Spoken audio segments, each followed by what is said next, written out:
is Osman. My registration number is 25 by 120. Hello, my name is Salma Said. Hello, my name is Mariam Hadiani. My registration number is 25 by 182. Hello everyone, my name is Hassan Said. My registration number is 25 by 108. Assalamu alaikum. My name is Sulana Saidiani. We're here to explain our question that says how professional communication for teachers have changed our professional attitudes and practice. We must know what is professional communication for teachers. Professional communication for teachers, it is how teachers communicate professionally to ensure understanding, building trust in others. So this course help us many things. Firstly, this course it helps us to know how to create email, how to send information by using email. Before, we don't know to send information by using email. But when we learn this course, we know how to send information, how to create information by using email. So, when you want to create email, you must consider the following things. Firstly, you must consider sender information. In sender information, it contains true. Also, received information. In received information, it contains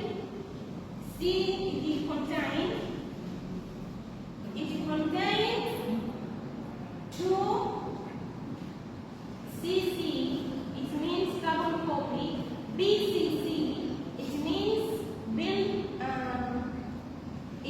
BCC, it means blind carbon copy. Also, in email, you must consider the subject line. Also, you must consider when you want to email, you must consider the salutation. Also, you must consider the body of the email. And the other things, you must consider closing and signature. Another thing we know in this course it helps us to know how to editing and proofreading. Before we come here, we don't know to do editing and to proofreading. But when learning this course, we know how to editing, how to proofreading. So when you want to editing, you must consider the following things.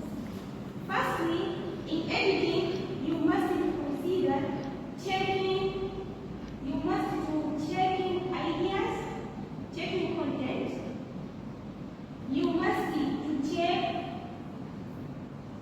content. You must check language use. You must check structure of the sentence. Also, in proofreading, when you want to proofreading, you must consider the following things. Firstly, you must read slowly. If you want to proofread, you must read word by word, slowly. Also, you must be checking punctuation. How you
facsimile, and issue, and then you underline. Okay? After that, you write the publisher area or place. Maybe the book is published as Dar es Salaam. Dar es Salaam is the place that our book is published, and after that we write the publisher, maybe company and others. Our company is okay. Limited. Are we clear? Yes. So why we use this reference? We use reference in our work so as to avoid plagiarism, because when you write a work, for example, you write a work and you give your teacher, he or she want to know your work is in which article, maybe in the website or in the book or on your own idea. So when you want to write a work, you didn't write your own idea only. You must write your own idea, and that after that you can take another article from different books or different scholars or different websites. Okay.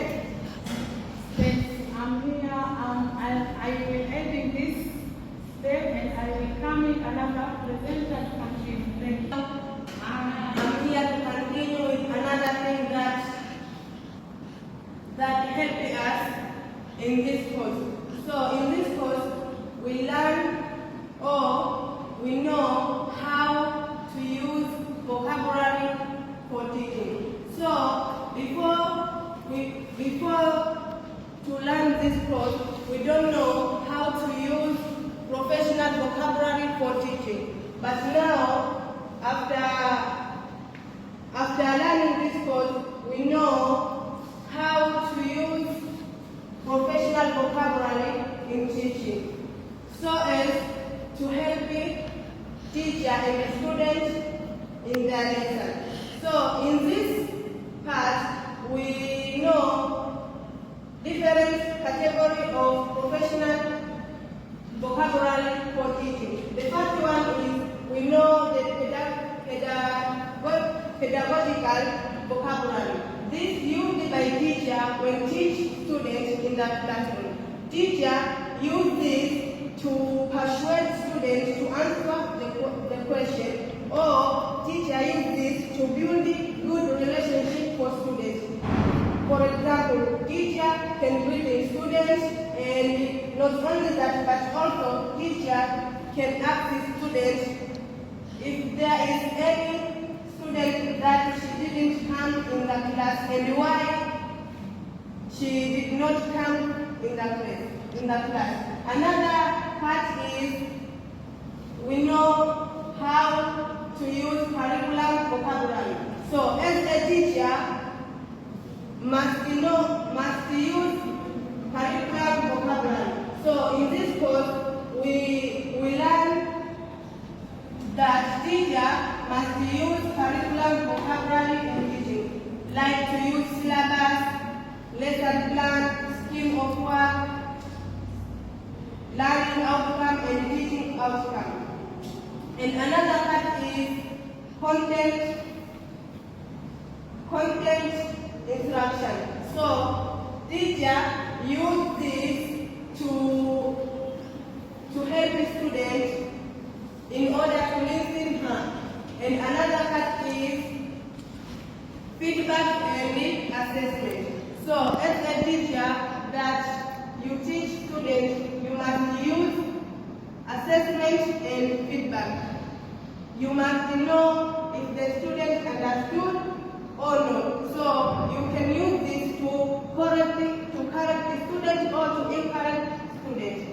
And another thing that we learn for this topic is we know how to use communication. Before learning this course, we don't know how to communicate each other. So after learning this course,